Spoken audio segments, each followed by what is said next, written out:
Take a playful look with Enfys book as they roll for crit hits with pagan wordsmiths. Hi there, welcome to 4 Quick Cues Book Talk with Enfys. This is the show where I, Enfys J. Book, ask pagan authors 4 quick questions determined by a roll of the dice. With me today is David Salisbury, who I'm super excited to talk to. He is the author of Witchcraft Activism, a toolkit for magical resistance, which is extremely timely and useful. I'm just going to read your bio from the back here so people get an idea of who you are. David Salisbury teaches Wicca and witchcraft-based topics throughout the Mid-Atlantic region. He currently lives in Washington, D.C., where he works to co-facilitate Firefly, a national Wiccan tradition, and head up the Firefly House, the largest pagan organization in the Mid-Atlantic region, with nearly 600 members. That's incredible. David, welcome. Thank you. I'm so excited to have you on, and this may not air in order, but this is the first time I'm using a whole new format and this type of video for the show. So thank you for being willing to be my guinea pig. Yes, always willing to be experimented on. Excellent. So what we're going to do is we are going to ask questions of this roll of the dice. Now, unlike previously on the show, we have 4 different sets of questions. So there's no way we can get the same question twice, which is nice, and they all deal with individual topics. So the first category is spirituality. The second is writing. The third is extracurriculars, like other things you do related to your work. And then we have a random encounter, which should be very exciting. That can be anything like what's your favorite band to, what's your favorite ice cream or something like that. Nice. So, have you ever been interviewed by a dice before? No. Okay. I'm excited. Would you like to name our dice for the purposes of this interview? How about Betty after the late, great Betty White? Hell yeah. Betty White. Be good to us today. Let's go ahead and roll the very first question on spirituality. Don't fail me, Betty. We've got a 9. How would you describe your current spiritual path in a sentence? Ooh.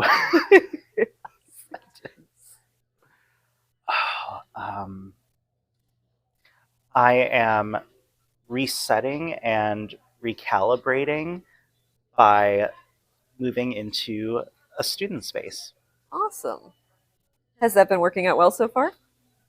Yes, the pandemic created some pathways to rest with teaching certain things and refusing different organizations that I work with in a way that has allowed me to step back to become a student again in some other ways. I love that. Yeah. I love constant learning. Yes. This makes It's been life very nice. It is really nice, especially if you've been in that leadership teaching position for so long, and it's refreshing to step back, I'm sure. I want someone to take care of me. Yes. I'm glad. All right. So the next question is about writing. Do you want to roll Betty for this one and see what we get? Ooh, 7. Lucky number 7. Where do you like to write? Now I have a cute little home office that I've never had before. I've always lived in little apartments, and now I'm in a house, and it's sunlight, which is weird for me. And Sunlight, what is cat that? has her little perch, but almost all my books have been written on subways through the city on the way to work in a little tablet. So amazing. A new way for me to work and write. Hopefully you haven't encountered any of those train derailments we were having for a while with the DC metro system. I've seen my fair share of fires and floods and whatnot, but I'm here. It's what you get for city living. Indeed. That's excellent. All right, well, let's try the third question, which is, I have on my notes here, not necessarily writing specific professional questions. It's a short way to describe them. But we'll take a look and see what we've got. Ooh, lucky number 13 for this one. Witchy. Witchy number. Ooh, how do you handle naysayers or bad reviews? I would like to say that I always ignore them. But I dish with friends, typically other writers, because we all know that it doesn't help to, snip back or critique the critique. I think most people who write and put things out in the world appreciate good critiques, or like they have like a reason, like disagreement about something. But we also get the ones that are like, I didn't read this book, but I know it's not good. That always baffles me. Yeah. For those ones, I'm like, okay, that's not a good critique. That's not useful. But yeah, but I dish with author friends usually over a couple drinks. Like, oh, what's the most ridiculous review you've had this year? Oh my goodness, that sounds like a blast and also vaguely terrifying. It's cathartic, yeah. All right, so Betty White, we have come to the final of the 4 questions. This is our random encounter question. Random encounter question. Where I'm going to have you pick a number between 1 and 4, and then we'll roll the dice, and it's one of 80 possibilities of questions. And I had a lot of fun writing these. So you've been warned. Pick a number between 1 and 4. 3. 3. My favorite number. All right. 3 and 5. Let's look at our random encounter table and see what we get. All right. Ooh. What do you want more of in your life? Wow. Gosh, I thought it was going to be what's my favorite ice cream. I had one for that. What do I want more of in life? Time with people. Yeah. Less time on projects, more time with people and with connections. Now that we're coming back from kind of the most restrictive parts of the pandemic and getting to spend time with people again, it's made me realize, like, gosh, I was so thirsty for what we're doing here, but then also those, like, outings with friends at restaurants or like going on dates, stuff like that.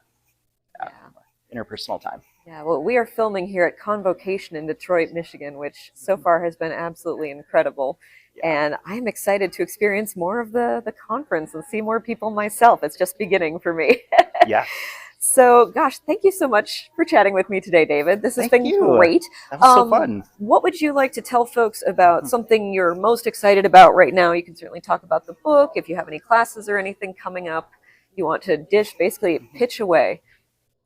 Well, I am in the very early stages of multiple projects that probably aren't quite ready to be spoken of yet. But I will say, for folks who are on the Eastern Seaboard, look out especially for greater opportunities to engage in physical activism work, especially that relates to pagan community.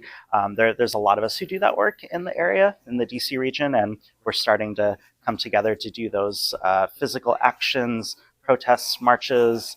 As most people probably know, we're in a really critical time right now, probably more so than we ever have before, especially with LGBTQ rights being so under attack and access to healthcare and choice. And so we are forming coalitions to tackle all of that.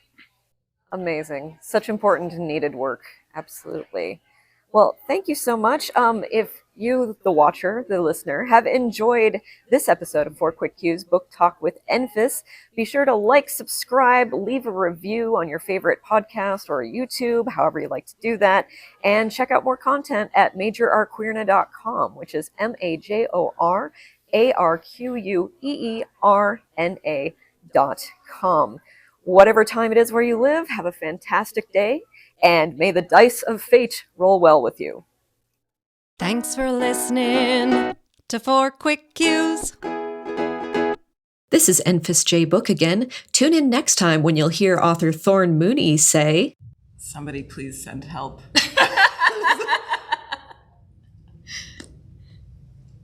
And that's all, no context. No.